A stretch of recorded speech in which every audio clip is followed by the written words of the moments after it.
Hi, and welcome back to my YouTube channel. I'm sorry, photographers, although I do cricket photography, just holding off from the photography a little bit because we're in the middle of the cricket season in Australia, and the test matches, they've played three and Australia won all three against England and therefore have retained the Ashes.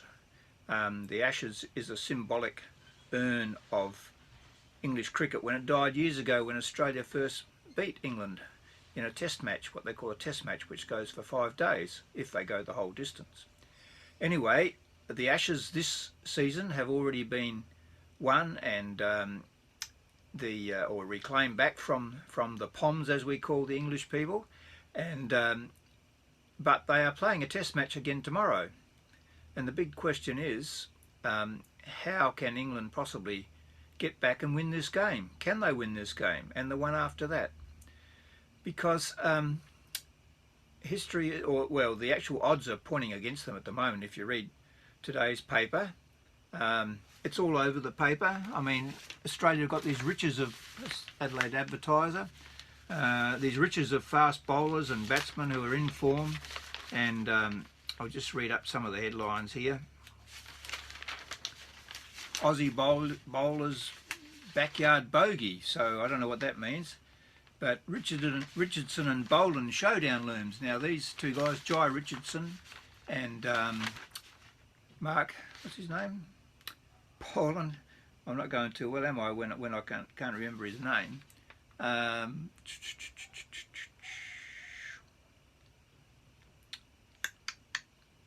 Goodness me, that's terrible. Scott Boland, of course. This whole memory stuff as you get older is not so great.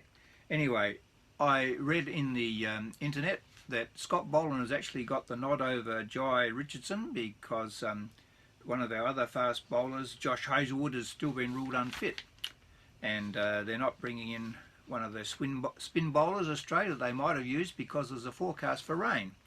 So, and then there's other things here. Vaughan, who's a former English cricket captain, he blasts the English Cricket Board for leaving Joe Root, who's the English captain, in lurch as the captain.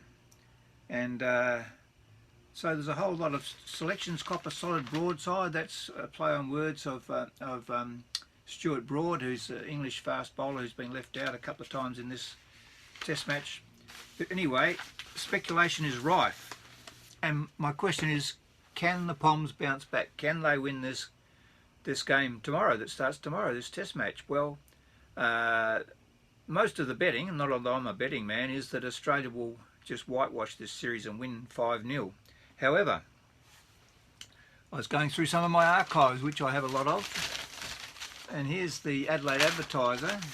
It used to be a broadsheet then, and now it's a well, they call it a tabloid, I think now, but it used to be a huge big broadsheet paper in the old days.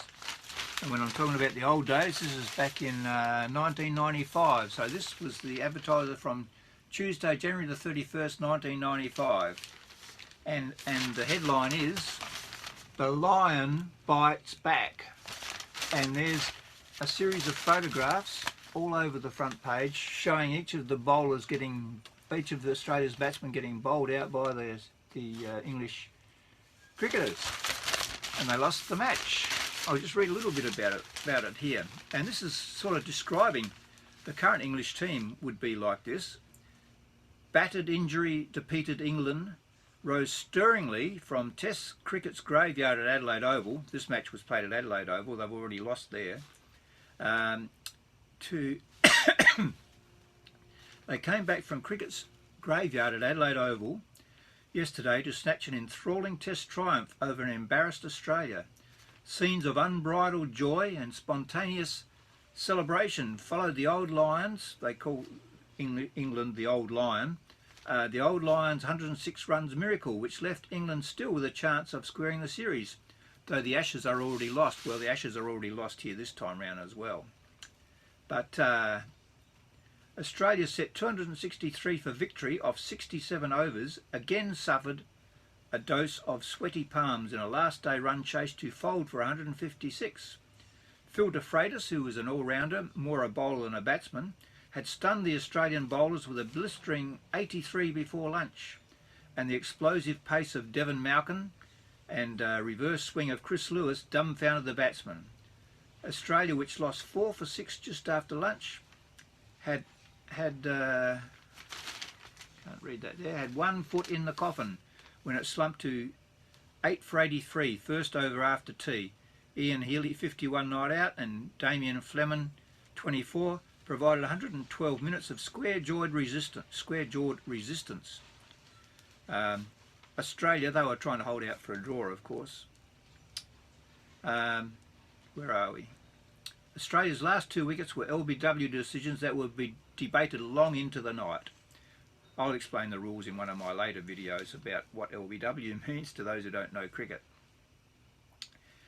Peter Parker made the last brave call when he adjudged Peter McIntyre, who was a spin bowler for Australia, LBW, playing back to a ball delivered wide on the crease from Devon Malcolm. It hit McIntyre dangerously close to the leg stump, but it was too close for observers to confidently pound the pulpit, arguing for either side. Healy's fittings were obvious. So if you want to know the scoreboard in the second innings of England and the second innings of Australia, I'll just read it out to you. Second innings of 328 by England, Gooch made 34, Atherton 14, Gatting was out for a duck, Thorpe for 83, Crawley 71, Rhodes 2, Lewis 7, De Freitas 88, Fraser 5, Malcolm not out 10, Tufnell a duck. Extras of 14, they made 328. Of the bowlers, Mark Waugh surprisingly got 5 for 40, Shane Warne 2 for 82, Craig McDermott 2 for 96, and Damien Fleming 1 for 37. Surprising, that bowling result for Mark Waugh. He was a batsman and occasionally bowled. Anyway, in the second innings, Taylor was the captain, and no, he wasn't the captain then, I think. Maybe Mark Waugh was the captain. Taylor caught Thorpe, bowled Malcolm for 13. Slater was out for 5. Boone out for 4. Mark Waugh out for 24. Steve Waugh out for a duck. Blewett, a homegrown Adelaide guy, out for 12. Healy not out 51. Warne 2.